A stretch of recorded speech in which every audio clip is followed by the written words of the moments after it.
Hi guys, welcome back to Origami Twist. My name's Jen, and in today's video we're going to be making a gift bag.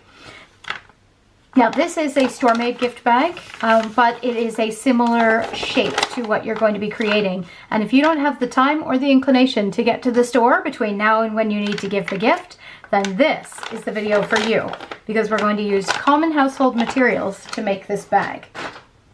For the framing of this video, I'm using an A4 sheet of paper. If you've got wrapping paper, that would work just as well. It just needs to be a rectangle, ideally with two of the sides longer than the other two sides. The first thing you need to do when creating your rectangle is to put it horizontally on your surface and bring both sides in from either side, slightly overlapping, and then lining up the top and the bottom with itself, making sure that's nice and neat because that will make a difference to the outcome, and creating two creases, one on either side, so that you can see it kind of looks like French doors now, except that one is slightly overlapping the other. That just makes for a stronger seam to do that. I'm going to pull out some Scotch tape because that's what most people have at home this time of year, but if you've got double-sided tape or glue, you can use that as well. It's up to you. Just like that, holding it down. So if I look at it from the top, it's sort of like a tube, but with two creased seams going down the sides. Once you've got your bag organized, we're going to now create the bottom of the bag. So decide how big you want the bottom of the bag to be. Do you want it to be this wide, this wide? It's up to you, depends on what you're putting in it. And decide that, and then fold the paper up roughly that distance. Now, keeping in mind we're actually going to overlap this next part as well, so it's not going to be completely accurate. You may need to practice a little bit to make it accurate. And create a crease lining up the sides with themselves. Now we're going to be focusing on this gap in here, so go ahead and insert your fingers into the gap and split the sides apart from each other and slide your fingers down. When you do that, that spreads these out, but you'll notice that these edges are starting to come in from the sides.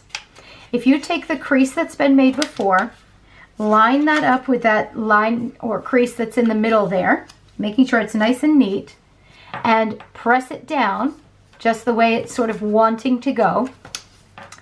And you press away to create a good crease there on the top and on the bottom.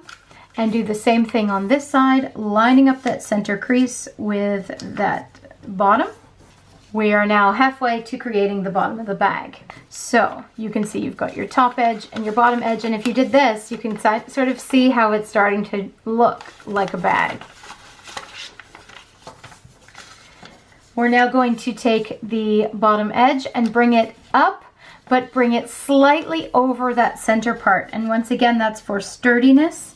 Lining up the 2 points with the rest of their line and crease. Now we're going to bring the top section down and bring it all the way to the middle or slightly over. So it's effectively covering up that part that you've brought in before. You can bring it slightly more if you want it to be even, but it's up to you. It won't make a huge difference either way. We're going to pull out that handy Scotch tape again and seal it down.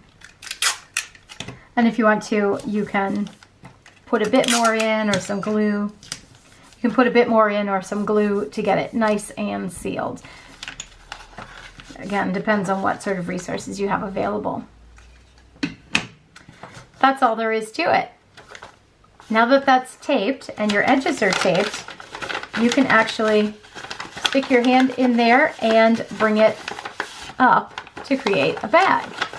Put a handle on the top if you want to create a beautiful bag. If you want it to resemble the store-bought one where it has these side gussets there, all you have to do is press, you've already got the guidelines for it. You just press the side crease inside out, press your thumb toward the edge here, and line up your paper so that it makes it go inside out. See that? And put a crease in. to get the side. So you just follow the creases to create those outside creases. Now, whether it's practical to do this has a lot to do with the actual weight of the paper you're using. So if you're using regular wrapping paper, you may find it more difficult to create that because it's such a light paper, but it's worth giving it a go anyway. Have a practice. You can practice on newspaper if you want. And there you go. One holiday gift bag made out of a piece of paper or wrapping paper. I hope you enjoyed that. I hope you give that a go. Please subscribe if you haven't already. I have lots more videos where this came from. I hope you have a great holiday and take care. We'll see you in the next video. Thanks, guys. Bye-bye.